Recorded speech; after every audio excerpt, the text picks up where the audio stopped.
नमस्कार, the news देख रहे हैं आप। मैं हूं आपके साथ अर्जुन खजूरिया।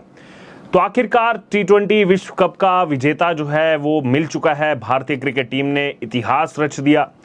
1983, 2007, 2011 और अब 2024 स्वर्णिम अक्षरों से ये वर्ष जो है लिखे जा चुके हैं भारतीय क्रिकेट इतिहास में। लेकिन अगर बात की जाए इस T20 विश्व कप की, तो यहां पर कई सारी चीजें हुई हैं, कई सारे बदलाव हुए हैं। इस T20 विश्व कप ने एक नया आगाज किया है, दुनिया भर में क्रिकेट का एक नया मोड़ दिया है। सबसे पहले भारतीय क्रिकेट टीम को विजय दिलाने वाले वो दो धुरंधर विराट कोहली, रोहित शर्मा। जैसे ही भारतीय टीम ने ये खिताब जीता, उसके बाद जो है पहले विराट कोहली ने अनाउंस किया कि मैं रिटायरमेंट ले रहा हूं T20 क्रिकेट से, और उसके बाद रोहित शर्मा ने। अमूमन देखा यह जाता है कि जो खिलाड़ी हैं वो पहले टेस्ट क्रिकेट से संन्यास लेते हैं, क्योंकि सबसे बड़ा फॉर्मेट है, 5 दिन का फॉर्मेट है। फिर वनडे से संन्यास लेते हैं, क्योंकि उसमें भी 50 ओवर जो है रहते हैं, और यानी कि पूरा दिन का खेल रहता है। और फिर जो है T20 क्रिकेट से संन्यास लेते हैं। लेकिन यहाँ पर जो है अलग ही जो है कुछ अंदाज इनका देखने को मिल रहा है, क्योंकि इस समय ये दोनों खिलाड़ी अपने करियर के पीक पर हैं। जैसे आप सोच रहे होंगे कि विराट कोहली ने इतना कुछ खास तो किया नहीं था पहले के मैचेस में, लेकिन जो कहा जाता है क्रिकेट में, एक इस्तेमाल की जाती है स्टेटमेंट कि फॉर्म जो है वो टेम्परेरी हो सकती है, लेकिन जो क्लास है वो परमानेंट है, जो देखने को मिला फाइनल मैच में भी।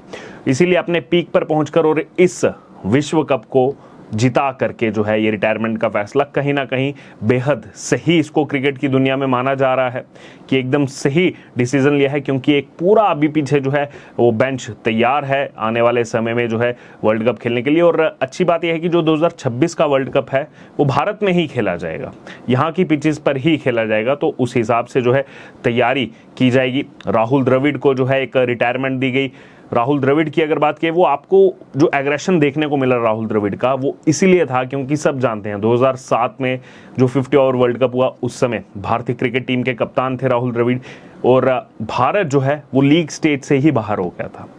टॉप 8 में भी जो है भारत ने क्वालिफाई नहीं किया था, और देश भर में उस समय काफ़ी रोष था इन क्रिकेटर्स के प्रति, और राहुल द्रविड़ को अपनी कप्तानी गंवानी पड़ी थी। वेस्ट इंडीज़ में ही वो वर्ल्ड कप हुआ था। अब 17 साल बाद उसी वेस्ट इंडीज में जाकर के भारतीय टीम के प्लेयर के नाते नहीं तो कोच के नाते ये एक मौका था राहुल द्रविड़ के पास वो ट्रॉफी उठाने का, और पूरा सेलिब्रेशन उनका देखने को मिला। इसके अलावा अगर बात की तो बाकी विश्लेषण अगर हम करेंगे इस वर्ल्ड कप का, तो जैसे मैंने कहा कई सारे जो है मोड़ दिए हैं क्रिकेट युग को।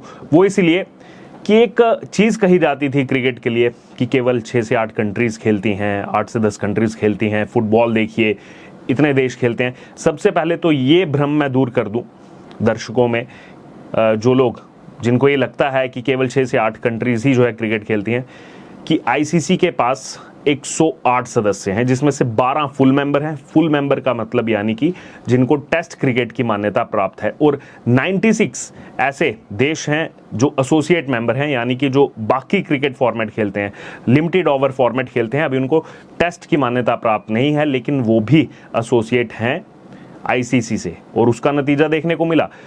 पहले क्वालिफायर मुकाबले हुए, और जब इस विश्व कप की शुरुआत हुई तो विश्व कप की शुरुआत में भी जहां पहले देखा जाता था 8 टीमें, 12 टीमें, या ज़्यादा हो गया तो 15 टीमें, 16 टीमें, 14 टीमें, इस बार 20 टीमों के साथ शुरुआत की गई। तो कहीं ना कहीं एक पॉजिटिव रिस्पॉन्स बाकी देशों के लिए भी जो प्रयास कर रहे थे। 20 टीमों के साथ शुरुआत हुई, और उलटफेर क्या देखने को मिला? उलटफेर ये देखने को मिला, बड़ी टीमें जिनको जो काफ़ी देर से क्रिकेट खेल रही हैं वो पहले ही बाहर हो गई।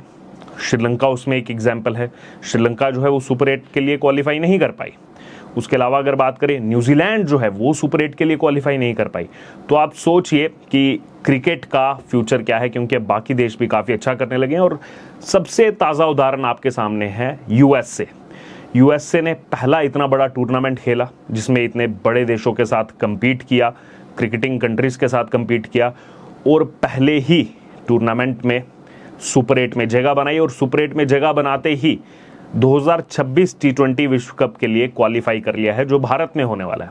तो सीधे एंट्री मिल चुकी है यूएसए को और बाकी ये जो श्रीलंका है, न्यूजीलैंड है, हालांकि वो भी क्वालिफाई कर जाएंगे लेकिन वो अभी सीधे क्वालिफाई करने में विफल रही हैं। तो यानी कि आने वाले समय में आप समझ सकते हैं कि ये क्रिकेट जिसको एक टैग दे के रखा था 6 से 8 कंट्रीज़ का, 9 कंट्रीज़ का खेल, तो ऐसा बिल्कुल भी नहीं है। अफगानिस्तान का राइज आप देख सकते हैं, आज से 1 दशक पहले कोई बात भी नहीं करता था अफगानिस्तान क्रिकेट टीम की, लेकिन आज आप देखिए कई बड़ी टीमों को अफगानिस्तान ने हराया है। इस टूर्नामेंट में अगर देखेंगे तो ऑस्ट्रेलिया को हराया, और केवल हराया नहीं, ऑस्ट्रेलिया को सेमीफाइनल तक पहुंचने ही नहीं दिया, बाहर कर दिया ऑस्ट्रेलिया को। एक ऐसी टीम जिसने 7 बार वर्ल्ड कप जीता हुआ है, T20 और ODI वर्ल्ड कप मिला करके, उस टीम को बाहर कर देना, जो इतने कॉन्फिडेंस में थी, जो ये कहती थी कि देखिए हमारी टीम तो सेमीफाइनल जा ही रही है, बाकी 3 आप जिसको चूज़ करना आप चूज़ कर सकते हैं। और वो दर्द भी था जो मैक्सवेल ने दिया था ODI वर्ल्ड कप में, किस हिसाब से जो है एक इंजरी में खेलते हुए मैक्सवेल ने वो जीत दिलाई थी ऑस्ट्रेलिया को, वो भी बदला लेना था अफगानिस्तान ने। और 3 बार बायलैटरल सीरीज़ के लिए जो है ऑस्ट्रेलिया ने मना किया था कि हम अफगानिस्तान के साथ नहीं खेलेंगे। अफगानिस्तान को समझा जाता था ठीक है, टेस्ट नेशन बन चुका है, फुल मेंबर बन चुका है, लेकिन कैसे कम्पीट करेगा बाकियों के सामने। और इस बार 20 टीमों में से 16 टीमों को पीछे छोड़ते हुए टॉप 4 में अफगानिस्तान ने जगह बनाई। तो एक अच्छी खबर। और साथ ही साथ आपको बता दें, भारत को अभी तक नहीं हरा पाई है अफगानिस्तान टीम, लेकिन कई बड़ी कंट्रीज़ को हरा है। इंग्लैंड को हराया है, पाकिस्तान को जो है, सब जानते हैं हाल ही में जो 50 ओवर वर्ल्ड कप हुआ भारत में, उसमें पाकिस्तान को भी अफगानिस्तान हरा चुकी है।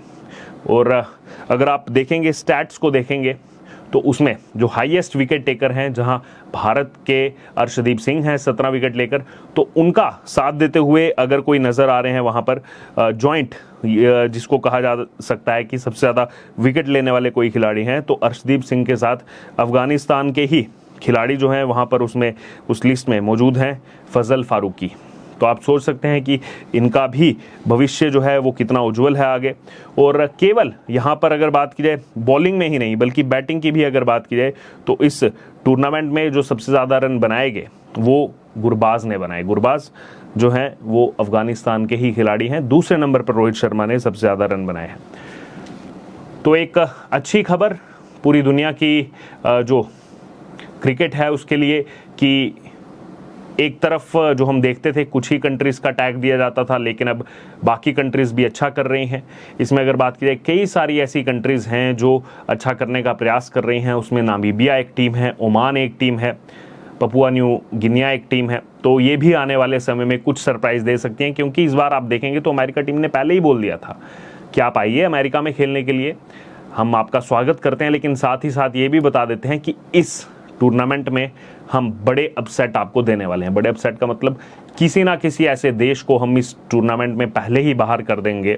ये कॉन्फिडेंस लेकर के वो चल रहे थे, जो शायद ये सोच कर आ रही होगी कि इस बार हम ट्रॉफी उठाएंगे। और वही हुआ पाकिस्तान के साथ, वही हुआ। पाकिस्तान को सुपर 8 में भी अगर बात की जाए तो यहाँ पर नहीं आने दिया। पाकिस्तान भी डायरेक्ट क्वालिफाई करने से जो है बाहर हो गया, और ये यूएसए ने बड़ा सरप्राइज दिया था। बहरहाल, तो इस वर्ल्ड कप की अगर बात की जाए, एक तरफ रोहित और कोहली का रिटायरमेंट, उससे थोड़ी सी मायूसी भी है भारतीय क्रिकेट प्रेमियों में, क्योंकि दोनों का एक साथ चल जाना, T20 क्रिकेट से संन्यास ले लेना, एक शॉकिंग ये मैसेज था। लेकिन इतने लंबे समय से वो खेल रहे हैं, ठीक है, उनका डिसीजन था। और दूसरी तरफ कई सारे ऐसे जो है क्रिकेटिंग नेशंस मिल चुके हैं जो आने वाले समय में काफ़ी बेहतरीन करने वाले हैं, और क्रिकेट को एक अच्छा कंपटीशन दुनिया भर में मिलने वाला है। बहरहाल, आपको क्या लग रहा है, आपका क्या विश्लेषण है, आपकी क्या राय है, आपका क्या सुझाव है इस T20 वर्ल्ड कप के बाद, क्या क्या इसमें बदलाव हुए? आपकी इस पर जो राय हो आप ज़रूर हमारे साथ कमेंट बॉक्स में शेयर करें। धन्यवाद।